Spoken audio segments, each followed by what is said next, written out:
Presiden Joko Widodo sebenarnya kerap melakukan wawancara cegat atau doorstep dengan wartawan. Presiden tak jarang menanggapi isu-isu aktual yang terjadi. Namun belakangan saat muncul isu-isu sensitif seperti unjuk rasa mengawal keputusan MK soal syarat ambang batas dan usia calon kepala daerah, Presiden nampak tak kuasa memandang para wartawan. Di beberapa kesempatan bahkan ada momen Presiden seolah-olah sedang melakukan doorstep atau oleh wartawan disebut doorstep pura-pura. Kenapa ya? 21 Agustus 2024 ada unggahan di akun resmi Sekretariat Presiden di kanal YouTube maupun Instagram @jokowi yang berisi rekaman seakan-akan ada doorstep dengan Presiden Jokowi. Rekaman menunjukkan ada satu pertanyaan dan sedikit tanggapan terkait putusan MK dan revisi Undang-Undang Pilkada. Namun jika dicermati hanya ada 3 tangan yang menyodorkan alat rekam. Tak ada mic yang bertanda stasiun televisi, juga tak ada pertanyaan lanjutan yang biasanya menjadi ciri khas wartawan dalam menggali informasi lebih dalam. Seperti biasa, warganet bereaksi.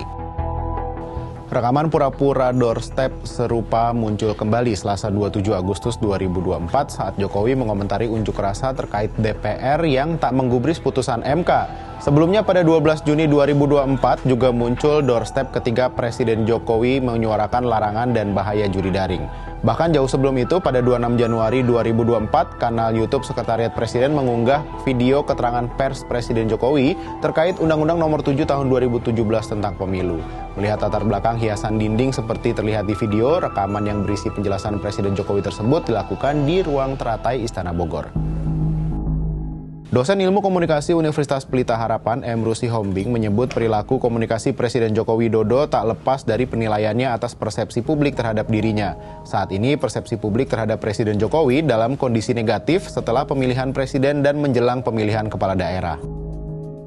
Emrus memastikan ada perubahan cara berkomunikasi Presiden Jokowi. Saat masih merasa mendapat dukungan, pasti hubungannya ataupun cara berkomunikasinya lebih informal dan lebih merakyat. Namun saat merasa tidak mendapat dukungan dari masyarakat, secara psikologis komunikasi Presiden Jokowi berubah menjadi kaku, formalistik, dan tertutup.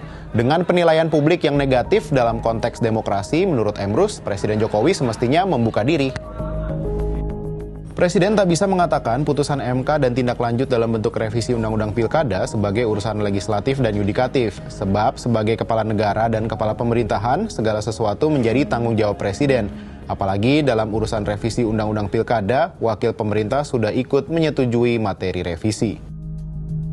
Dengan keterbukaan atau bisa diibaratkan blak-blakan istana, harusnya masa 1,5 bulan sampai akhir masa jabatan akan berakhir lebih baik. Apalagi rakyat Indonesia terkenal mudah memaafkan. Sampai jumpa di Bahas Peristiwa berikutnya.